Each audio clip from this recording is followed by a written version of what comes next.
সকালবেলা দেখলাম মালটা হেঁটে চলে বেড়াচ্ছে আর এখন মরে গেল। হ্যাঁ রে, আমিও তো দেখলাম সকালবেলা পুকুরে ধারে বসে বসে বিড়ি টানছে। আমি আরো একটা বিড়ি চেয়ে খেলাম। এবার ঠাকুমাটার কি হবে? আমার ভাতার মরে গেল।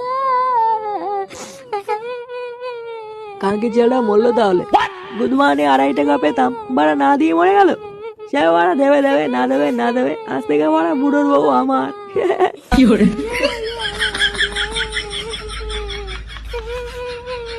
বলে গেল? ও যা বলে বলুক গিয়ে, ছাড় বাড়া। এই বালটা মনে হচ্ছে হার্ট ফেল করেছিস।